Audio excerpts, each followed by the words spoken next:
Hello, dragons. It's Miss Melina. I am so excited to talk to you about an awesome author visit that is coming up very soon. We were lucky enough to get a visit with Jessie Sima. She is an author and illustrator who grew up in southern New Jersey and who now works in New York City. She wrote the book Not Quite Narwhal as well as many others. Let's make sure it's a great visit, so just remember these guidelines. 1, we want to make sure that we show respect. We want to listen and look at the author when they're speaking. 2nd, we want to show interest by asking appropriate questions. And last, we want to show appreciation by saying thank you or making a thank you card. If you'd like to learn more, head to jessiesima.com and learn a little bit more about this awesome author. See you guys really soon. Not Quite Narwhal by Jessie Sima.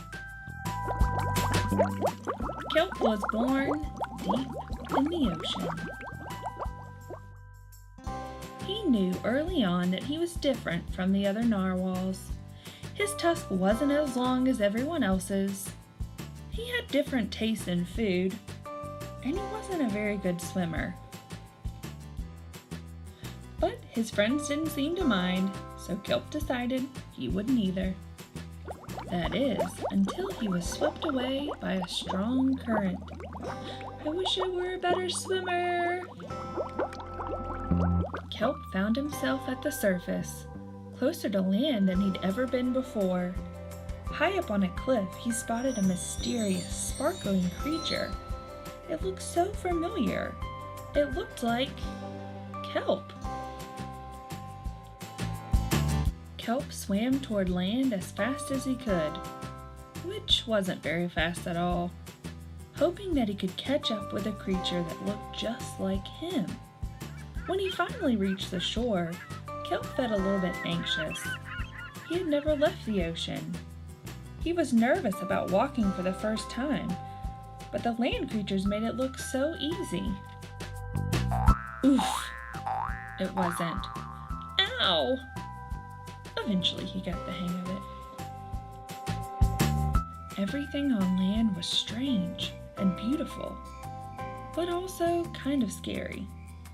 Kelp began to think he might never find the creature that looked just like him.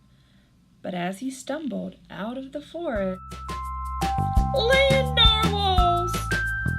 Actually, we're unicorns, and by the looks of it, so are you.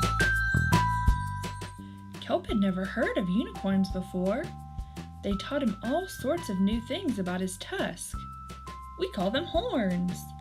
Wow! They introduced him to unicorn delicacies. And they showed him how to gallop. There was no doubt that Kelp was, in fact, a unicorn.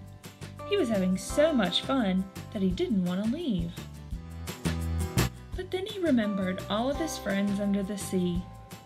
Kelp missed them terribly, and so he said goodbye to the unicorns and returned to the ocean. Come back soon! Kelp swam toward home as fast as he could, which wasn't very fast at all, hoping that the narwhals would still like him now that he was a unicorn. When he finally arrived, Kelp had butterflies in his stomach. Welcome home! Kelp! Kelp took a deep breath and told his friends the news. It turns out I'm not a narwhal. Of course you aren't. I'm a unicorn. We all knew that. They took it quite well. Kelp was happy to be home, but now that he'd experienced life on land with the unicorns, he couldn't seem to forget them. Did he want to be a land narwhal with the unicorns?